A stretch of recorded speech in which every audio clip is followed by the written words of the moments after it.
안녕하세요. 집바자입니다. 제 구독자님들은 대부분이 초등학교 어머니들이 많으세요. 초등학교 어머니들이 제 이야기를 들으면 훨씬 도움이 되십니다.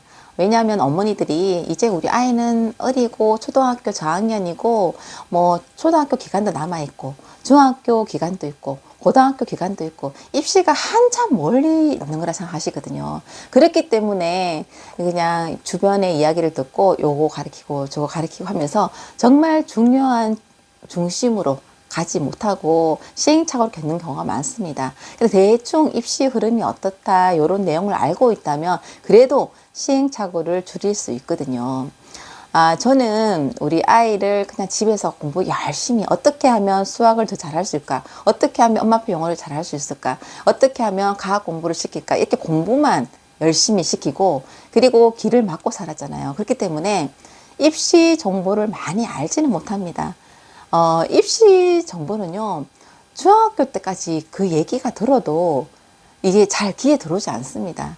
그렇더라고요. 정말 발등에 불 떨어지고, 원서 쓸 때 되니까 제가 그걸 이해하고 막 몇 달 공부해서 아이를 뭐 어느 대학을 원서 써야 더 유리하겠다 파악하고 이제 원서를 직접 썼거든요. 그런데 유튜브나 이제 우리가 대부분 유튜브로 공부를 많이 하지요. 입시 설명회를 제가 직접 못 가니까 유튜브나 책을 읽고 많이 공부를 하는데 대부분 선생님들이나 전문가들이 거의 처음부터 수시를 놓치면 안 된다. 수시를 잡고 가야 된다. 그러다가 정시를 해야 된다. 대부분이 그렇게 말씀하세요. 그러니까 저도 그렇게 해야 되는 줄 알고 우리 첫째 아이 같은 경우는 그래도 공부를 조금 열심히 하는 학교에 보냈습니다. 그렇게 뭐 유명한 곳은 아니고요. 보냈는데 거기에서 그래도 전국 뭐 아이들이 중학교에서 전교권 있는 아이들이 좀 모였겠지요. 근데 그 아이들끼리 이제 또 공부를 하다 보니까 시험 점수가 예를 들면 수학에서 얘가 요번에 1등 했다가 또 뭐 얘가 또 뭐 1등 했다가 또 다음에 얘가 또 잘했다가 이런 식으로 들쑥날쑥 하기 때문에 내신이 다 쪼개져요. 그렇기 때문에 좋은 내신을 받기가 쉽지가 않습니다. 그래서 대부분이 얘네들이 정시로 대부분을 시험을 치거든요. 정시로 거의 한 80% 이상 정시로 대학을 갔습니다. 그렇지만 아이들이 다 처음에는 내신을 챙기겠다고 1학년 때는 다들 열심히 합니다. 열심히 하는데 우리 아이 같은 경우도 고등학교 2학년 2학기 시작되는 그 방학 때부터 이제 정시로 돌렸는데요. 처음에 수시로 하겠다고 뭐 봉사활동을 채워야 되니까 100시간을 채웠습니다. 뭐 일주일에 학교 한번 끝나고 가서 청소년 밥차 거기서 밥 퍼주면은 2시간 뭐 이렇게 하고 그리고 또 영어 전래동화 영어 번역해서 보내기 이런 것도 봉사활동하고 이렇게 해서 100시간도 채우고요. 그리고 또 학교에서 무슨 특강이 있습니다. 근데 그 특강을 들어놓으면은 나중에 또 생기부에 또 좋은 말이 적힌다 그래서 공부하고 관련이 없지만 또 그 수업도 한 몇 주 듣기도 하고 이렇게 하면서 이게 성적이 계속 상위측이고 모든 과목이 잘하면은 이런 걸 들어놓고 수시를 하면 좋겠지만 이렇게 시간 뺏기고 저렇게 시간 뺏기다 보니까 이게 어떤 과목은 부족하고 어떤 과목은 잘하고 이래 된다 보니까 얘가 처음에 목표했던 대학을 가기 힘들 것 같은 거예요. 그러면서 이제 2학년 2학기 되면서 이제 정시로 돌렸습니다. 근데 정시로 돌리면서도요, 마음이 편하지가 않습니다. 왜냐하면 지금까지 공부를 잘하든 못하든 시험 기간에는 시험 공부를 해야 되고 학교에서 과제를 주면 과제를 해가야 되고 이렇게 계속 배워왔잖아요. 수년간을. 그러다가 갑자기 정시 공부를 하려니까 자기가 필요 없는 과목 시간에는 몰래 공부를 해야 되고 눈치껏요.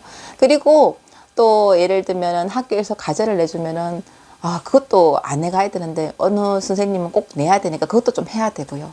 그리고 또 중간고사, 기말고사 되었을 때 다른 아이들은 시험 공부를 하는데 얘는 또 정시 공부를 하면은 그게 마음이 편하지가 않습니다. 저도 그래도 시험 공부 좀 해야 되지 않을까 이런 마음이 들다가 정말 몇 달간은 이게 편하지가 않아요. 해도 그러면서 고3 접어들면서 아예 왜냐면 고2 2학기부터 성적도 좀 내려갔겠지요. 공부를 안 했으니까 내신 공부를. 그러면서 고3 때부터는 앞도 뒤도 보지 말고 정시 공부해. 이렇게 둘이 마음 먹고 밀고 나갔는데, 우리 아이한테 그래도 덕이 되었던 거는 코로나 때문에 학교를 좀 못 가고 그런 상황이 우리 아이한테는 도움이 되었습니다. 왜냐하면 집에서 공부하는 습관이 잡혔기 때문에 편안하게 공부를 할 수 있잖아요. 하지만 학교를 다니면서 정시 공부한다는 게 쉽지가 않습니다. 왜냐하면 정시 공부에서는요, 국어, 또 자기가 필요한 수학, 원, 투, 뭐 이과니까 미적, 그리고 이제 또 과학도 자기가 딱 시험 치는 과목 두 과목 요렇게만 공부하면 되는데, 또 다른 과목 시간에는 또 그 과목 선생님이 공부 못하게 하면 또 수업도 들어야 되고요. 그렇기 때문에 학교 다니면서 정시 공부하는 게 쉬운 게 아니에요. 근데 보통 우리가 TV나 방송을 보면요, 뭐 내신에서도 거의 1등급이고 뭐 정시에서도 뭐 그 수능 만점자들 오잖아요. 그런 아이들은 이거나 저거나 해도 다 잘하는 아이들입니다. 근데 그게 정말 몇 명 되지 않는 아이들이죠. 근데 대부분 아이들이 이것도 하면서 정시도 만점 놓고 이렇게 노는 거는 그런 잘한 아이들만 TV에 놓기 때문에, 아, 수시를 하면서 정시를 잘 놓을 수 있구나, 수시를 잘해야 정시도 잘 놓을 수 있구나 이래 생각하는데, 수시를 잘하는 아이들이 정시 잘 놓는 거 아니거든요. 제가 몇 년 전에는 우리 동네에서 고등학교 나온 아이가 전교 1등 한 아이가 경희대를 갔습니다. 그럴 정도면은 이제 아이가 뭐 전교 1등이면은 서울대도 원서 쓸 수 있는데 최저를 못 맞췄다는 거죠. 최저가 뭐냐면요, 좋은 대학교에서는요, 수시로 가는 아이들이죠. 그러면 내신 점수가 좋고, 그리고 수능에서도 점수가 어느 정도 나와야 됩니다. 그래야 최저 점수가 어느 정도로 되어야지 대학에 갈 수 있거든요. 그렇기 때문에 수시에서 점수가 좋은 아이들은 정시 공부도 이만큼은 아니지만 이 정도는 기본이 나와야 이 대학을 갈 수 있습니다. 수시라 해서 정시를 아예 포기하는 게 아니고요. 근데 정시는 수시를 아예 포기하고 정시만 잘하면 되는 거거든요. 근데 어머니들이 대부분이 이런 뉴스 보도가 있잖아요. 야, 얘가 수시로 서울대를 갔는데 그 정시 점수가 뭐 4등급이더라, 5등급이더라, 뭐 3등급이더라.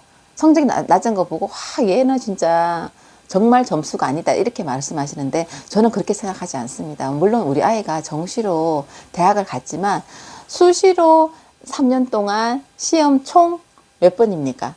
12번이잖아요. 12번 다 잘 보고, 그리고 또 수행평가 잘 보고, 그리고 자기 봉사활동, 생기부 활동 다 하면서 내신 점수 그만큼 만든 거잖아요. 그렇게 성실하게 했다는 게 쉽지가 않거든요. 그렇기 때문에 이 점수로 대학 가는 게 정말 공부 잘한 거고, 뭐 이 점수로 대학 가는 게 더 똑똑한 거다 이렇게 말씀드릴 수는 없습니다. 우리 아이는 수시를 다 이렇게 챙기기가 그만큼 영향이 안 되는 아이였기 때문에 제가 정시로 돌렸는데, 물론 둘째 아이도 지금 정시를 준비하고 있습니다. 근데 어떤 이제 구독자님들이 질문 중에 이런 질문들이 몇 분 계셨어요. 수능 목표로 끌고 가고 싶은데 처음부터 정시를 하자니 수시를 쓸 수 있는 학교를 놓칠 것 같고, 내신을 챙기자니 할 게 너무 많아서 걱정이에요. 집바사님 어떻게 생각하세요? 저도 똑같은 걱정을 했거든요. 차라리 제가 우리 아이가 중간고사를 치고 기말고사를 치고 제가 기대했던 만큼 성적이 안 나왔을 때 몇 번 그런 경험을 하면서 아이가 난 정시야 라고 마음 굳혔을 때, 한편으로는 불안도 했지만 한편으로는 마음이 편안했습니다. 왜냐하면 수시에서는 뭐 생기부라든지 그런 거 챙길 때 아이 스스로 하는 아이도 있지만 엄마가 정보를 좀 알아야지 뭐 어떻게 해야 된다 이렇게 알려줄 수 있거든요. 하다못해 봉사활동도 이런 봉사활동이 있다, 이제 엄마가 제시를 해줘야 되거든요. 아이는 학교만 다니고 공부만 하는 아이기 때문에 잘 모릅니다. 모르는 경우가 많거든요. 그렇기 때문에 저는 그만큼 또 입시 설명회를 다니고 뭐 그런 엄마가 아니었기 때문에 제가 모르는 정보가 많기 때문에 수시로 한다는 게 좀 불안했습니다. 차라리 아이가 정시로 시험 쳐서, 뭐 정시는 면접 볼 것도 없잖아요. 지금은 또 입시가 많이 바뀌었지만 뭐 수시에서는 면접 볼 때도 컨설팅 받고 보고, 그리고 또 생기부는 어떻게 쓰고, 뭐 하여튼 제가 아는 언니는 그런 설명회를 엄청 많이 다니고 그 챙겨서 고려대를 보냈는데 저는 그렇게까지 못하겠더라고요. 근데 지금 정시로 뽑는 아이들이 비율이 적습니다. 적지만 우리 아이 학교에서 또 재수를 해서 대학 가는 아이들이 거의 다 고려대, 서울대 뭐 이렇게 갔거든요. 한양대도 가고요. 근데 걔네들 보니까 일단 중학교까지 탄탄하게 되어 있다가 학교를 와서 뭐 시험 한번 실패하더라도 재수를 할 때는 오직 수능 공부만 하는 거잖아요. 1년을. 그러니까 성적이 확실히 올라가더라고요. 근데 학교를 다니면서 정시를 준비하는 것도 쉽지가 않습니다. 왜냐면 학교 왔다 갔다 하는 시간도 있지만 자기가 수능에서 시험 치지 않는 과목 시간에도 눈치껏 따로 공부해야 되고요. 또 그런 다른 공부하는 거를 싫어하신 선생님 수업 시간에는 또 그 수업을 들어야 됩니다. 그리고 정시를 하더라도 너는 이 숙제만은 꼭 해서 내. 그러면 또 숙제를 내야 됩니다. 그렇기 때문에 학교 다니면서 정시를 준비하는 것도 정말 쉽지가 않아요. 시간 뺏기는 게 너무 많습니다. 하지만 우리 아이가 그나마 코로나가 있어서 조금 학교 빠지고 그런 게 있었던 게 조금은 도움이 되었거든요. 그렇기 때문에 어머니가 난 처음부터 수시를 할래, 정시를 할래 이게 중요한 게 아니고 일단 제일 수능에서도 제일 중요한 국어, 수학, 영어, 과학 요거를 정말 탄탄하게 다져 놓으십시오. 그래서 수시를 준비하다가 다른 과목이 들쑥날쑥해서 정시를 돌리더라도 놓치지 않고 할 수 있거든요. 근데 그것만 단단히 하는 것도 쉽지가 않죠. 물론 중요한 거 다 어머니들이 아시니까 그걸 시키는데도 아이의 또 성향이라든지 받아들이는 거에 따라서 성적이 그렇게 잘 나오지 않는 거 저도 알거든요. 왜냐하면 제가 우리 첫째 아이만 그런 성향의 아이를 2명 키웠다면 어머니가 열심히 안 해서 그렇게 성적 안 나오는 거다 이렇게 말씀드릴 수 있는데 저는 완전 다른 성향 아이를 2명 키워봤기 때문에 어머니가 정말 열심히 했는데 성적이 아이가 안 논다는 거 충분히 이해 갑니다. 근데 댓글 쓰는 거 봤을 때는 어머니가 또 요걸 좀 부족하게 하셨네요. 제가 그렇게 말씀드릴 수 있는 거예요. 만약 첫째 아이만 성향의 아이만 키웠다면은 어머니가 안 해서 그렇다 이렇게 말씀드리는데 저는 충분히 이해 갑니다. 그리고요, 우리 아이가 고등학교 갔을 때, 정말 열심히 하겠다고 마음먹고 다 오겠지요. 처음에 고등학교 올라온 아이들은 다 그런 마음입니다. 3월달 눈에서 빛이 납니다. 그런데 집에 오면은 한 아이에 대해서 계속 조금 얘기를 하더라고요. 그래서 제가 그 아이 이름도 아는데, 고등학교 처음에 1학년 가서 학부모 모임이 있었습니다. 저도 처음으로 고등학교 올라가는 거였기 때문에 그 학부모 모임은 갔었는데 식당에서 모였었거든요. 그런데 저도 그 아이 어머니가 궁금했고 그 오신 어머니들이 한 15분이 모였는데 다 그 아이 어머니가 오셨는지 궁금해 하시더라고요. 왜냐면 아이들이 집에 가서 그 아이에 대해서 이야기를 많이 했나 봐요. 걔 같은 경우는 집안이 의사 집안 아이였고 그리고 처음부터 난 정시야 이렇게 주장한 아이였고 그리고 대치동에서 선행을 다 끝내고 온 아이였습니다. 모든 과목의 선행을 끝내고 온 아이였습니다. 근데 영어는 조금 못했던 것 같아요. 그런데 그 아이가 또 시험을 쫙 치면은 뭐 모의고사 성적도 거의 다 잘 나왔습니다. 잘 나오고 자기는 정시파기 때문에 내신 공부를 하지 않고 근데 그렇게 용기 있게 하는 모습에서 아이들이 좀 부럽기도 했겠지요. 왜냐하면 1학년 때는 다 내신을 챙기는 분위기였으니까요. 그런데 중요한 건요. 입시는 길고 끝까지 최선을 다한 아이가 어떻게 될지 모릅니다. 입시는 뚜껑을 열어봐야 되거든요. 얘가 계속 잘했던 아이라도요. 수능에서 어떻게 될지 모릅니다. 제가 입시를 한번 치러봤는데도 그거 많이 느꼈거든요. 그렇기 때문에 제가 학교 다닐 때 계속 공부를 잘했다 하더라도 입시 결과는 어떻게 될지 모릅니다. 그렇기 때문에 어머니가 아이들 공부를 시킬 때 끝까지 포기하지 않게 어머니가 힘을 주셔야 됩니다. 용기를 주셔야 되고요. 정말 그렇거든요. 끝까지 최선을 다한 아이가 운도 따라주고 결과가 어떻게 될지 모르기 때문에 근데 그 아이 같은 경우는요. 자기는 서울대 의대가 목표였고 모든 걸 막 자신 있어 하는 아이였잖아요. 공부도 못하는 아이도 아니었고요. 그런데 입시에서 망해서 떨어졌습니다. 그리고 재수를 많이 아이들이 했었는데 그 아이들이 재수할 때는 나는 정시로 가는 아이로 정해졌기 때문에 정시 공부 열심히 하잖아요. 그런데 대부분이 정시 공부로 재수를 해서 점수가 더 올라가지 않는단다. 그 얘기가 대부분이었습니다. 근데 우리 첫째 아이 친구들은 그래도 중학교까지 공부가 단단하게 되어 있던 아이였기 때문에 국영수가 또 특히 수학이 잘 되어 있던 아이였기 때문에 재수를 하면서 원래 첫 시험 수능에서 가려던 대학보다 다 더 좋은 대학에 갔습니다. 서울대도 가고요, 고려대도 가고 뭐 한양대도 갔습니다. 근데 연세대를 가는 아이는 없었습니다. 연세대를 왜 가는 아이들이 없는지 그 이야기는 다음번에 말씀드리겠습니다. 그건 영어에 관련된 문제입니다.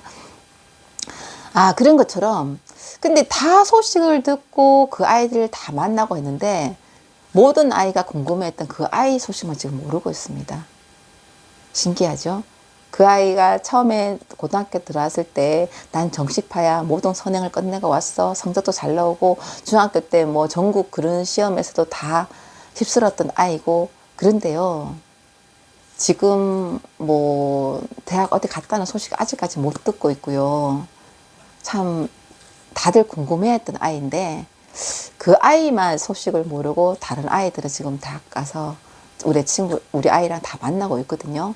그런 거 봤을 때는 입시는 자만해서도 안 되고요. 겸손한 자세로 끝까지 노력해야지 또 자기가 기대했던 거 이상으로 잘 나올 수 있더라고요. 그렇기 때문에 뭐 지금 내가 저 아이보다 잘한다, 내가 저 아이보다 못한다 해서 또 실망할 필요도 없고요. 자만할 필요도 없고 끝까지 최선을 다하셔야 됩니다. 어머니가 아까 질문 주셨던 것처럼 처음부터 난 수시야 이렇게 생각하지도 마시고 일단은 학교 생활에 충실하십시오. 충실해보고 이 아이가 만약 목표가 이만큼이었는데 1학년 했을 때 그 정도도 안 된다. 그러면 그때부터 이 학교를 낮추는 게 아니라 그때 정시를 돌리시면 됩니다. 정시를 돌려서 또 최선을 다해봐야죠. 주어진 기회는 다 해봐야 되지 않겠습니까? 아, 그리고 만약에 수학이라든지 과학이라든지 정말 또 잘하면요, 수시 원서로 또 논술 전형을 칠 수 있습니다. 그 논술이 제가 수학이랑 과학이랑 이런 거 친다 그랬잖아요. 그걸로 또 쳐서 또 수능에서는 최저 기본 점수만 맞추고 또 대학 가는 방법이 있으니까 지금 중학교 어머니인데 나는 처음부터 정시야 이렇게 마음먹지 마시고 1학년 때, 고등학교 1학년 때는 일단 최선을 다해 보십시오. 그리고 만약에 수학이라든지 뭐 영어라든지 부족하면요, 기초부터 다지시고요. 그렇게 준비하다가 내가 정시를 돌려도 그 과목을 포기하지 않았기 때문에 정시로도 또 기회가 있습니다. 아, 저는 뭐 그런 입시 설명회를 듣지 않고 초등학교 때부터 그거를 또 중요하게 생각하고 공부를 가르쳤잖아요. 우리 아이가 할 수 있고 받아들이는 역량 안에서 최선을 다했기 때문에 정시로 돌려도 그래도 또 연세대를 보낼 수 있었던 것 같습니다. 아, 어머니들이 뭐 수시, 정시 고민하지 마시고 제가 말씀드렸잖아요. 입시를 치러보니까 공부는 이것만 하면 됩니다. 그 영상 한번 더 보시고요. 또 그걸 심화까지 잘 다지면서 고등학교까지 올라오시면 또 정시의 기회가 있으니까 처음부터 너무 걱정 안 하셔도 됩니다. 아, 근데 저는 만약에 지금 또 두 아이를 정시를 준비를 해서 보냈고 둘째는 좀 정시를 준비하고 있거든요. 지금 보내본 마인드에서는 정시에서 뽑는 비율이 적다 하더라도 처음부터 정시로 해서 더 단단하게 다졌으면 좋았겠다, 이런 생각이 들지요. 자, 어머님들 오늘도 화이팅 하십시오.